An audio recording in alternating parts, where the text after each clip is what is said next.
মুক্তিযুদ্ধকে যেমন আওয়ামী লীগ নিজের পক্ষে মানাইছে, ঠিক এই বৈষম্য বিরোধী প্ল্যাটফর্ম এটাকে ওদের পক্ষে মানে বিক্রি করে ফেলছে। বৈষম্য বিরোধী যে ছাত্র সংগঠন, ছাত্র নেতারা যে আন্দোলন নেতৃত্ব দিয়েছিল, আপনার কি মনে পড়ে কখনো কেউ ওদের ছাড়া অন্য কেউ ফ্রন্টলাইনে আসছে? জাতি তো অবশ্যই তাদের হিরো হিসেবে, নায়ক হিসেবে অ্যাকসেপ্ট করছে রে ভাই। তো আপনার দরকার ছিল দুর্নীতি করা, আপনার দরকার ছিল রাজনৈতিক দল গঠন করা।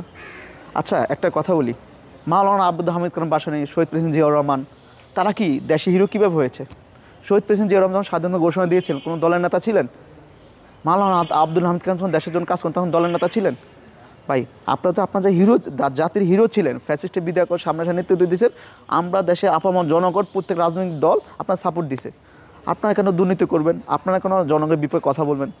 আপনারা কেন মানে খারাপ কাজে দিলিপ্ত হবেন? আপনারা কেন, আপনাদের পেজ কেন এত কোটি টাকার মালিক হবে?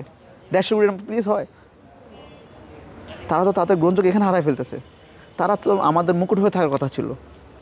তাদের কারদের ইশারায় আবার দেখেন তাদের সাথে বিভিন্ন মঞ্চে আওয়ামী লীগের, ছাত্রলীগের ফ্যাসিস্টরা বসে থাকে।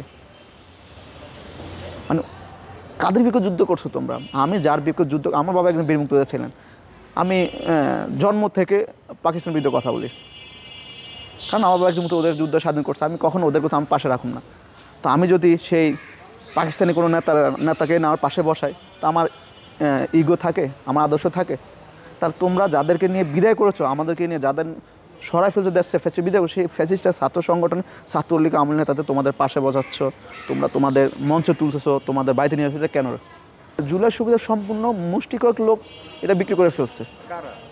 যারা হচ্ছে গিয়ে সরাসরি বলে যে বৈষম্য আন্দোলন প্ল্যাটফর্মের যে নেতাগুলি, তারা এটা বিক্রি করে ফেলছে। জুলাই আন্দোলন, বৈষম্য বিরোধী আন্দোলনের অভ্যুত্থান দেশের প্রত্যেকটা নাগরিকের। আচ্ছা, ওই যে গতকালকে পরশু এখন টেলিভিশন শিবিরের সভাপতি সেন্ট্রাল জাহিদ একটা কথা বলেছে, আপনার মনে আছে কি জানি না।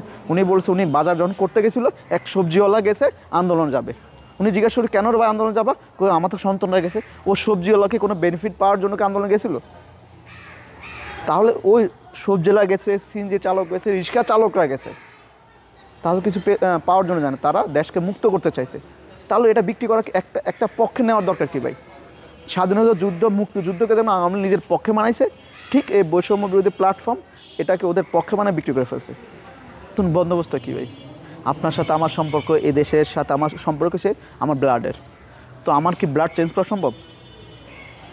নতুন বন্দোবস্তে কি তাদেরকে আমি ফ্যাসিবেস্টারে কামব্যাক করে নিয়ে আসা? তাই তো বোঝা যাচ্ছে।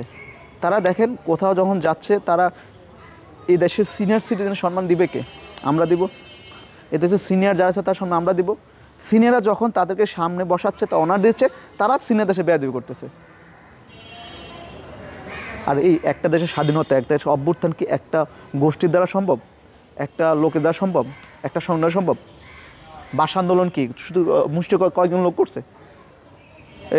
ছাত্র দেশ বিভাগের সময় আন্দোলন যেটা হয়েছে সেটা মুষ্টিক লোক করছে? স্বাধীনতা যুদ্ধ, মুক্তিযুদ্ধ মুষ্টিক লোক করছে? এই যে বৈষম্য আন্দোলন, ফ্যাসিস্ট বিদায় করে এক দফা আন্দোলন পরে, আগে ছিল ছাত্রদল আন্দোলন, ছিল কোটা বিরুদ্ধে ছাত্রদল ছিল। যখন এক দফা চলে আসে তখন দেশে আপামর জনসভা নেমে গেছে না? আপামর জন দেশে মহিলারা বাসা থেকে কাঁঠাল খাওয়াচ্ছে, বিস্কিট খাওয়াচ্ছে, ওরা কি দাবি করতেছে ভাই আমার কিছু দাও? তাহলে এখন কেন ওরা দাবি করবে এটা?